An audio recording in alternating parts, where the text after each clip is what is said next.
At unti-unti na nga pong nagdadatingan ang ilang mga personalidad na kalahok sa paggunita ng mahalagang okasyon na ito. At samantala, balik nyo, Xiao Chu, para sa ibang pang mga interview at mga report dyan.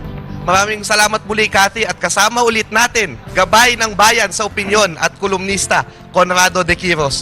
Ang hindi masyadong na-highlight na contribution ng EDSA sa atin, yung malayang cyberspace, no? Dahil after opening of the democratic space at saka yung ating freedom of the press ay yung cyberspace po. Sir, as a columnist naman, how do you paano nyo isinasabuhay yung diwa ng EDSA?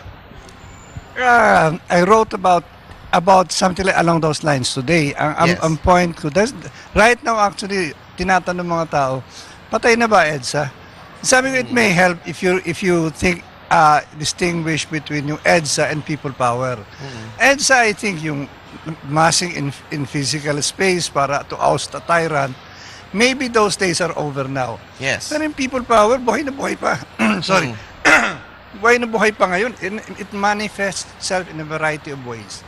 One of them, and actually yung tema kahapon sa Bohol, was a people rising from yung kalamidad ng earthquake sa Bohol. Yes. Actually, may mga tao rin pumunta sa Bohol na galing sa Leyte. So, mga victims into yung pagbangon nila mismo, maganda yung mga istorya actually. One of them, yung kanina pinalabas, nawalan siya ng most of his family, mga anak niya and his brother, all in all, I think about 15 people. Tira na lang sa kanya isang anak o dalawang anak. But how did he respond to it? Tama yung sabi ni Pinoy later on when he spoke. Sabi niya, we can respond to it in a variety of ways. One of them is pwede tayo maglugmok na lang, magtago na lang sa lugar, tapos sisihin mo ang Diyos, sisihin mo langit, sisihin mo mundo, bakit ako? But this guy chose instead to help nag-resolve siya. Dahil sa nangyari sa kanya, gusto niya tumulong sa kapwa niya. So he's been a pillar of the community. Talagang he goes out of his way to help people. That is one way in which you can respond to it. Others respond to it sa cyberspace nga, yung social media. I think it's an important development. And sinulat ko rin yung kahapon, I don't think people should mess with that. Yung government should mess with that by making online libel a cyber crime. And then, okay, that's another story. In my case, sa sulatan, I meet people sometimes, mga katrabaho na, and they say, grabe, I've been reading you since I was in. Of course, makes me feel old. Pero sabi mo nga, I've always thought of column writing as some kind of teaching. Para kang teacher eh. Except na yung classroom mo, mas malaki lang. I guess it's part of people power too. My contribution to life, to history, to social affairs, social intercourse, is by writing. Right. Freedom of expression, yan talaga ang isang diwa ng EDSA na dapat ipagpatuloy. Yeah, tsaka importante rin actually, kasi we tend to think, si Rizal, we tend to denigrate kasi compared to Bonifacio. Si Rizal nagsulat lang eh. Si Bonifacio, he led a revolution. But yung writings ni Rizal created a nation. Yung wag mo minimize ang importance of thought and the written word. May kanya-kanyang papel ang lahat eh. Oo, sa people power. Okay. So yun, mamaya magkukwentuhan pa tayo, sir, no? Kaya dyan lang ko balik sa'yo, Cathy. Thank you, Xiao, and interesting insights from Mr. Conrad de Quiros. Samantala po, si Ginang Tess Policarpio ay isang TESDA graduate na bumuo ng sariling handicraft business sa Leyte. Ngunit sa isang iglap na wala po lahat ng ito ang hagupit ng bagyong Yolanda. Pero sa halip na lumikas tungong Maynila, ano kaya ang naisip ni Manang Tess at ngayon abala siya sa pag-oorganisa ng isang trade fair para sa mga tulad niyang entrepreneur na survivor ng Typhoon Yolanda? Panoorin po natin ito. Hanap buhay yun namin ay gumawa ng mga native bags na ginagawa ng mga weavers ng mga farmers. Sufficient enough para maabot yung mga basic na pangangailangan namin, pati yung mga weavers. Malaking tulong sa akin ito, sa aking pamilya. Gumaanggaan yung hanap buhay ko, nakapag-aral yung mga anak ko. Grabe ang inabot namin nung panahon ng Yolanda kasi pagdating namin sa bahay at nakita ko ang itsura ng bahay namin, talagang hindi ko masabi kung paano kami mag-umpisa uli. Ang isip na lang namin at that time, umalis din dahil kasi marami na rin nag-alisan sa lugar namin. Then pagka Tuesday, dumating yung weaver ko na may dalang banig. Doon ako na-touch. Sabi nila, magtuloy-tuloy tayo kasi kung hindi, paano naman kami? So yun, parang nabuhayan ako ng loob doon. Tapos ang mga mananahi, tingan din, sabi nila, ate, kung aalis kayo, paano na kami? So sabi ko, sige, pagtulong-tulungan natin, gusto ko long term at hindi pang akin lang. Ang gusto ko is trade fair. Kasi once na nakakuha kami ng orders, tuloy-tuloy na yun, pare-pareho kami mabubuhay, hindi yung ako lang. Naisip ko talaga magsasucceed kami, magiging maayos ang trade fair. Sana ipatronize nyo ang products natin mga Pilipino. Nakita ko kasi na sa oras ng kagipitan, nagkakatulungan talaga tayong mga Pilipino.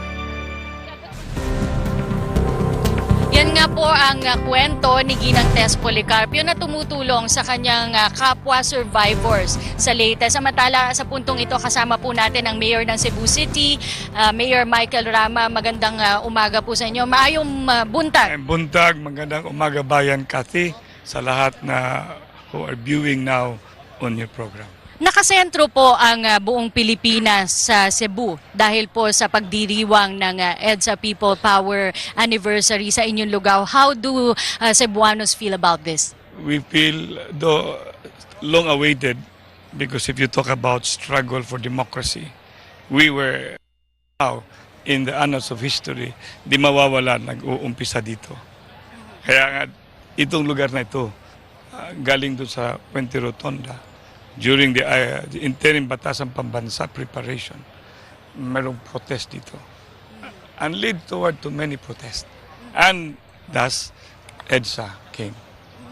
Mayor Rama, ito Cebu rin po ang isa sa mga naging distribution hub naman noong panahon ng kalamidad when Typhoon Yolanda hit our neighboring provinces in the Visayas region and maging nung nagkaroon po ng earthquake. Paki-explain po sa ating mga kababayan the role that Cebu played in all of these. First and foremost, when merong calamity or adversity, walang politika dito. We all are one. That's why I keep on reminding, together we can make the best things happen for Cebu City.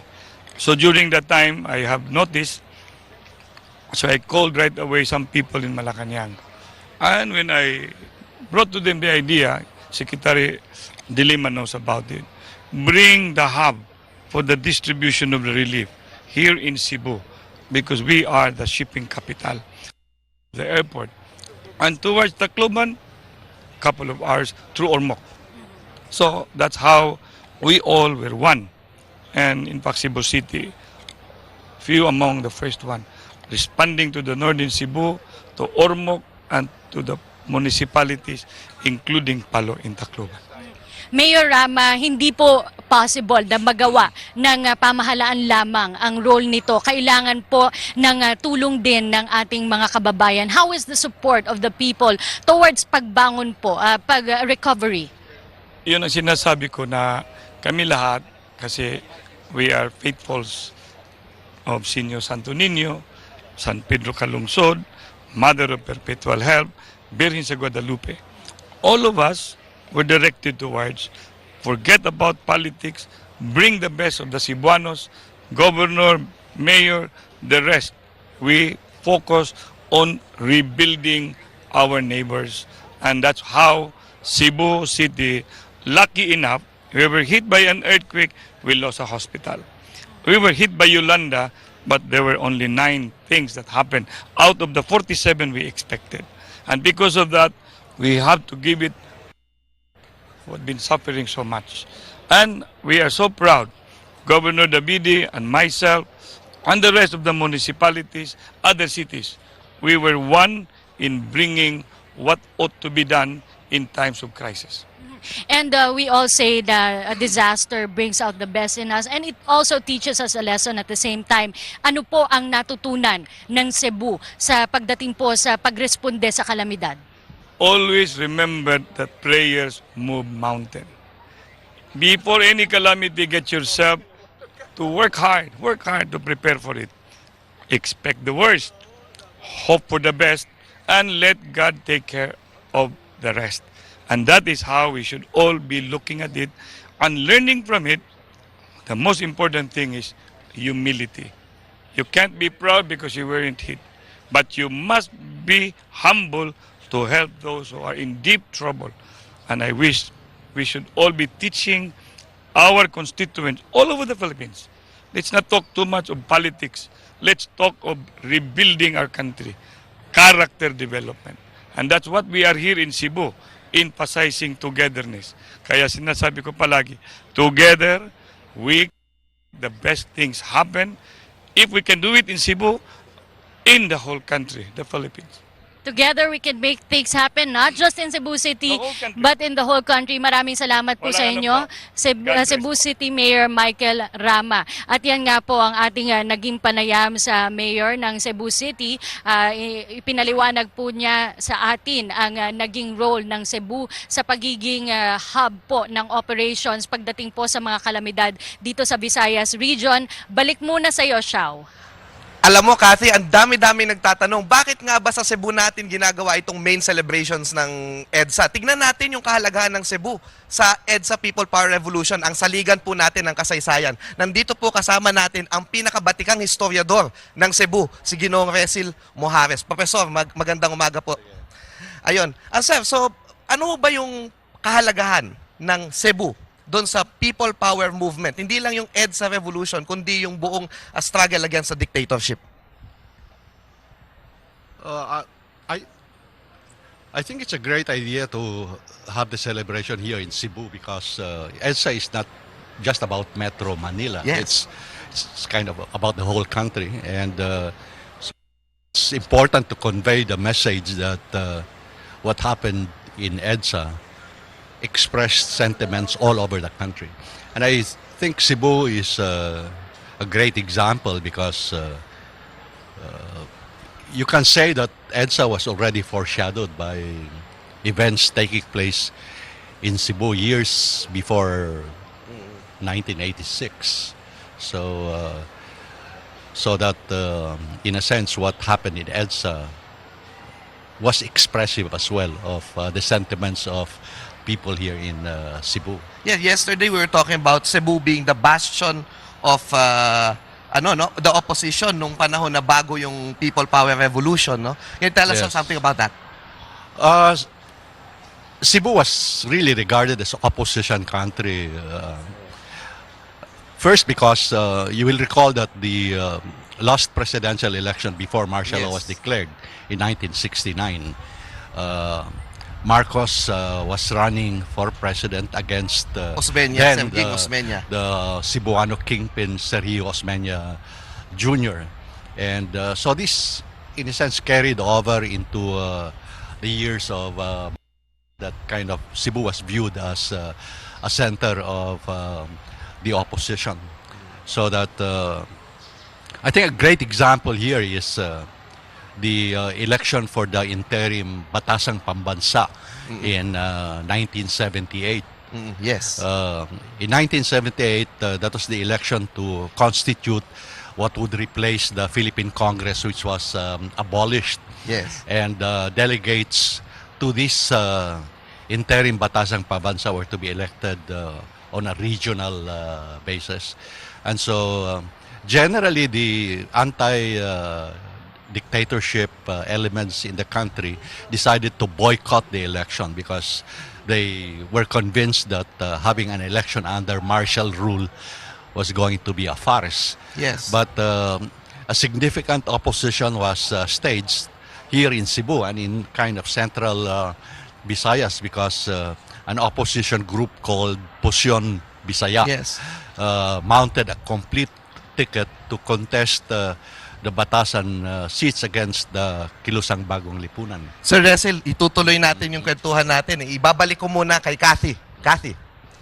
Maraming salamat po natin ngayon, Father Carmelo Diola. Father Melo, you are from Cebu. Ano po ang advokasya ninyo? Yes. Kathy, I'm a member of the Dilab Foundation Incorporated. This is a Christian movement We're trying to provide organized support for the conscience formation of public servants, voters, and the youth. Conscience formation, pagbabago, yan po ang isa sa mga advokasya rin ng pamahalaang Aquino. What can you say po dun sa changes pagdating po sa paglaganap ng good governance and paglesen ng corruption sa ating pamahalaan? Of course, that is part of the unfinished business of EDSA 1, because good governance really is at the heart of People Power Revolution, which is really a revolution of the heart. And there are steps in the right direction, but there are many challenges also. But ang challenge kasi natin itong conscience formation, dyan nagsisimula eh. Because that is really the bulwark for real change. You cannot run away from a well-formed conscience.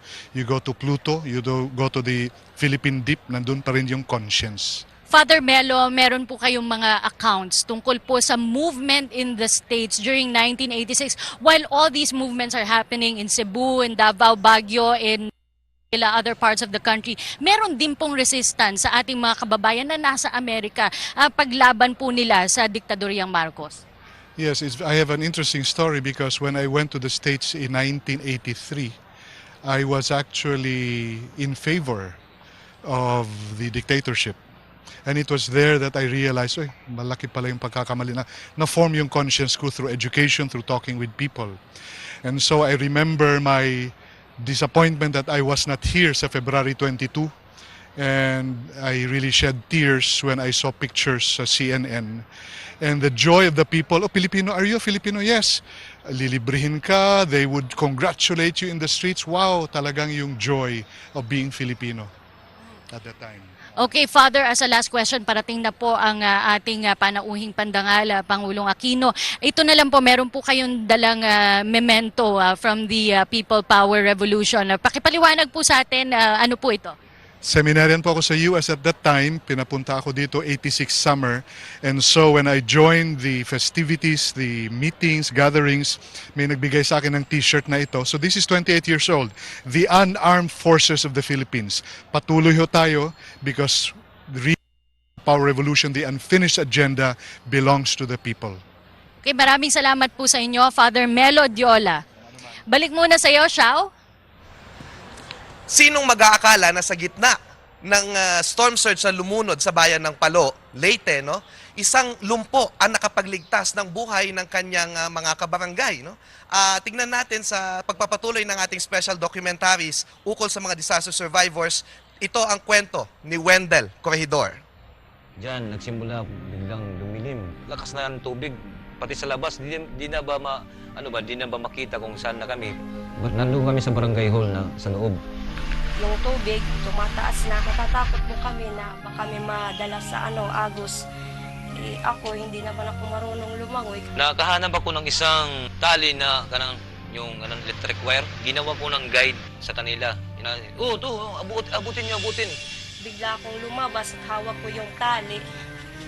Yun, hindi nga po ako makaakyat ng maigi dahil sa takot ko. Binunot ako ni Kuya Wendell, lumpo po siya. Yung kamay niya, inabot niya dun sa amin. Kahit wala siyang lakas, ginawa niya lahat para makita sa amin. Hanggang nagtaas na po yung tubig, nandun na po kami lahat sa taas, nakaligtas sa baha. Tutulungan ko sila kasi mahirap ang kalagayan nila kaysa sa akin, nasa ibabaw na ako. Gumawa ko ng paraan na para sila masagip. Sabi ko kay Kuya Wendell, salamat sa iyo. Kung wala ka, hindi kami maliligtas. Katulad sa akin na mayroong kapansanan na kung may talent ka, palabas mo para makita sa atin lipunan ba? Kaya baka yung hinahanap nila, nandyan sa inyo.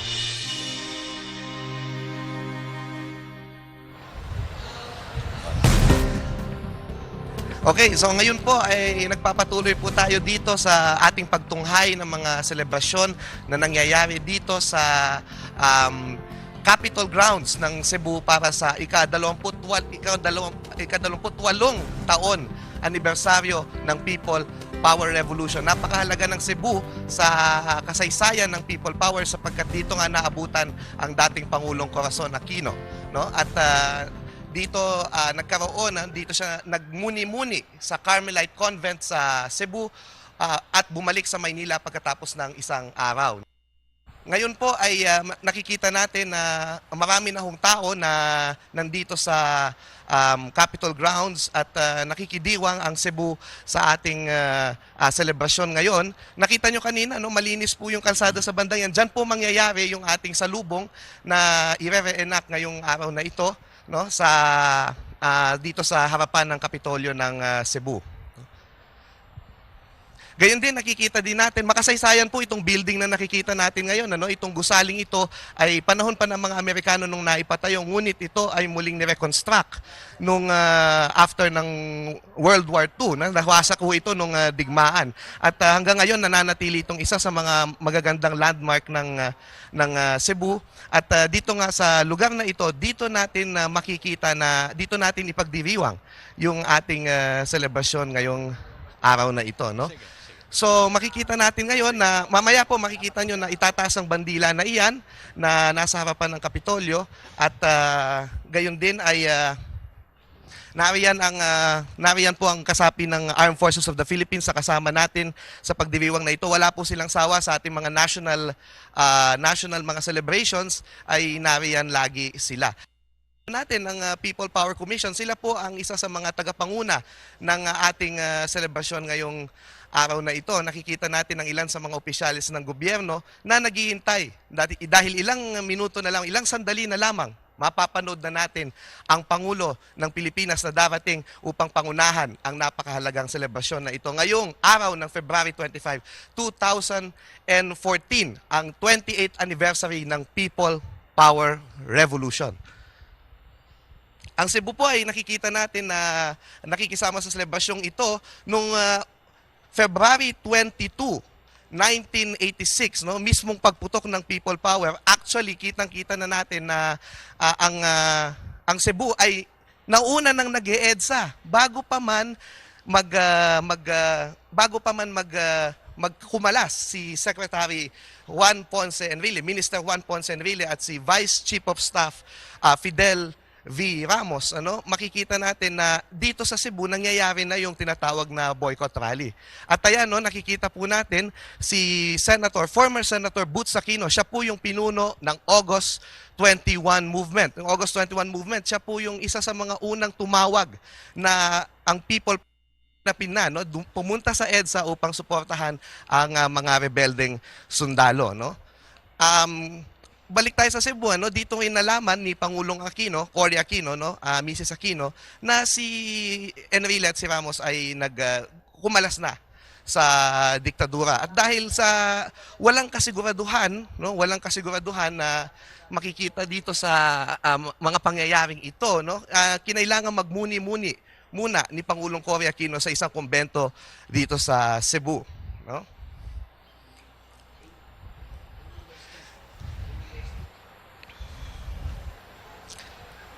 Kaya ngayon po, tingnan natin,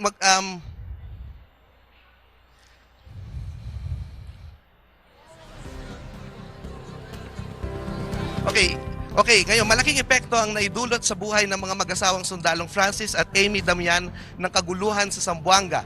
Sa pagbuwis ni First Lieutenant Francis sa kanyang buhay, magaan na tinanggap ng kanyang asawa ang kanyang pagpanaw, gawa ng ito'y kanilang tungkulin para sa bayan. Isa lamang si Francis sa maraming Pilipino na nagtaya ng kanilang buhay para sa bansa, tulad ng nasaksihan natin noong 1986 People Power Revolution. So pagpapatuloy po ng ating special documentaries. When the half of the aircon fell, we hid under the bed. When we were under the bed, I was praying hard. Presently, this is a 40-bed capacity hospital. This is the old building. This old building, one half of the roofs were removed. This is service ward for PhilHealth. Practically, the entire roof was removed. This main building, one half, is providential that during Typhoon Yolanda, our medical staff was complete. All supplies and medicines required for treating injuries.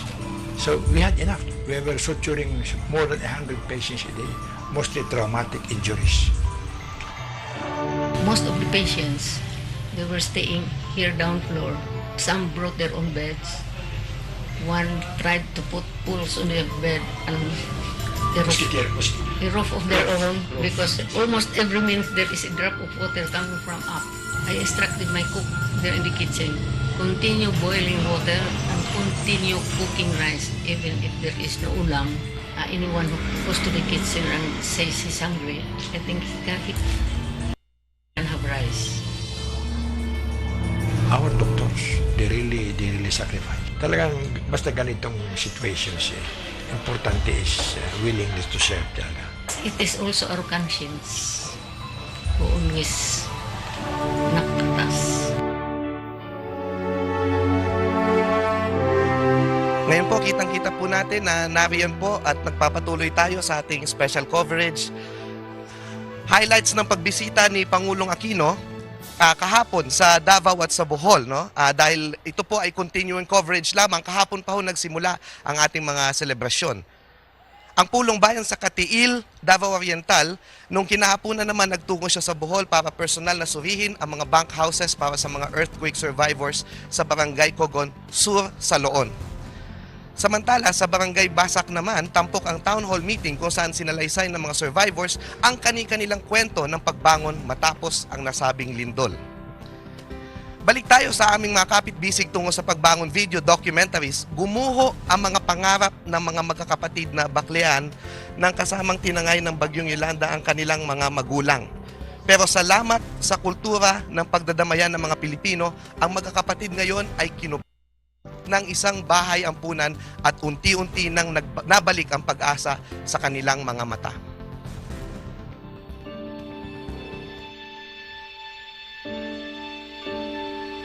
Sabi nagsimula yung bagyo. Umakyat po kami sa Kisame. Nadaganan ako ng plywood. Tapos napunta ako sa ilalim. Natabunan din ako na bubong, tapos mga ilang minuto din ako sa ilalim ng tubig. Pagkahong ko, inanod po ako. And sandali naman, nandito na naman si nanay sa tabi ko. Tapos nagkaiwalay ulit kami. Tapos hindi ko na alam kung nasaan si nanay. Mga ilang araw, nakita namin yung tatay namin. Nawala na. 2 weeks and 4 days, kinuha kami ng DSWD. Kung gusto namin mag-stay sa DSWD, so binigyan na kami ng time para makapag-isip, makapag-desisyon. Kinuha kami ng taga-RCC, Tacloban. Una muna kinuha yung maliit. Ayaw naman pumayag ng kapatid kong babae kasi ayaw niya malay kami lahat. Kasi kami na lang natira. Gusto niya buo kami. Well, we received a phone call that there were 5 children that had been orphaned that needed placement, and we readily accepted them. Gusto daw po nilang maging maayos ang buhay namin, makapag-move on doon sa nangyari. Yun na sa wala mo, pagbabago sa buhay. Pinagpatuloy nila yung pag-aaral namin lahat. Pareho din sa isang pamilya. Okay. Inyo pa rin pong napapanood ang special coverage namin sa EDSA People Power Revolution Anniversary na kasalukuyan pong ginaganap dito sa Cebu. At gaya nga po ng na-interview natin, gaya ng nasabi ng ating mga nakapanayam kanina na si Governor June Davide at si Mayor Michael Rama, lubos pong nagagalak ang mga Cebuano dahil dito nga po sa kanilang lugar ginaganap ang selebrasyon ngayong taon. Samantala po, we just got an update, Shao, na nakarating na po sa airport ang Pangulo nga po siya dito sa Kapitolyo ng Cebu para nga po pangunahan ang mga pagdiriwang ngayong umaga. Nako, kasama ho ulit natin ngayon ang batikang historiador ng Cebu at kilala rin sa buong bansa, Sir Resil Mujares. Professor Mujares, magandang umaga po sa inyo. Galing po ako sa baba kanina, ngunit I'm joining you now. Yes. Balikan po natin yung mga nangyari before February 25 dito sa Cebu. Yung sa Cebu, may protest demonstrations, kind of anti-dictatorship protest actions long before 1986, probably like 1980, and then in the years that followed, and kind of escalated after 1983. So there were like kind of freedom marches, Yes. sit-in strikes, noise barrage. So there were protest actions before 1986, and kind of in the snap presidential election, Cory Aquino won in the province of Cebu. So Cebu has always been viewed as kind of friendly territory for the opposition. Why is this so, Professor? Because kind of Osmeñas were kind of anti-Marcos, and they were kind of the leading political figures in Cebu. So Marcos lost badly in Cebu in 1969, which was the last presidential election before martial law was declared. So this has always been kind of, insofar as the Marcos government was concerned, opposition bailiwick. Cebu province was opposition bailiwick. So, Ayun, Sir Resil, no? May interesting point kasi na habang nangyayari yung EDSA sa Manila, yung pagputok, nag-EDSA na dito sa Cebu. Ano ang masasabi nyo dito? Ano ba yung nangyayari nung February 22 mismo, yung hapon na yun dito po sa Cebu? no, so I think Cory Aquino was here. Yes. In order to lead kind of a huge rally, because the controversy over the results of the February election was such that Cory Aquino, Doy Laurel launched a civil disobedience movement. So in the course of this campaign, protest fraud in the elections. So Cebu was the site of one of the major rallies outside of Manila, and that's why Cory Aquino was here when news came that something was going on in EDSA. Right. Ang dating Pangulong Cory po ay nagstay dito overnight, and she stayed with Carmelite nuns. Bakit po niya doon pinili na mamalagi habang nandito siya? I think you have to recall that when news came that there was something brewing in Manila, I mean, the first hours were quite tense. I mean, because people did not quite know what was going on, and whether kind of the coup was going to be suppressed very quickly, and if it succeeded, whether like Ramos and Enrile were doing this for themselves. So it was a kind of a murky and fluid situation. And so the first thing that logically kind of Cory's camp would do would be to see to it that she is secured until kind of they have a sense as to what the situation is. So when the news broke out, she was brought to the Carmelite convent, and that was where she stayed in the first hours of. Professor, there are critics who say that she hid. She was here to hide, according to the chronicles of history. Right. Ano po ba talaga ang totoo? Tago ba yung tamang term doon? No, hiding is the wrong word. Yeah. You know, so she was being secured, which kind of was something that was necessary at that point, it being in time. Naku, marami pong salamat, Professor Resil, sa oras na ibinigay nyo ngayong araw na ito. At talagang mahalaga pala ang Cebu at dapat lang na dito ngayon gawin ang EDSA 28 celebrations. Maraming pong salamat. Hindi kaila sa ating lahat na magpasa hanggang ngayon, hirap pa rin makabangon ng ating mga kababayan sa Leyte sa tindi ng pinsalang dulot ng bagyong Yolanda. Sa aming susunod na video, isang 16 anyos na binata ang agad nakapag-isip ng paraan para makahanap ng ipangbubuhay sa kanyang pamilya. Nandun kami sa laot. Kala ko, hindi na kami malilibre, mabubuhay. Sobrang lakas. Yung bangka namin lumubog.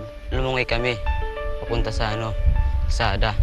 Papunta kami dyan sa Tacloban, sa San Jose. Nakakit kami ng bahay. Tapos, umuwi kami agad dito. Kala ko, wala na sila. Salamat ng Diyos. Wala sa amin na iwalay. Katapos ng bagyo, nangalakal ako, nakahanap ako ng mga bakal, tapos nakahanap ako ng rep.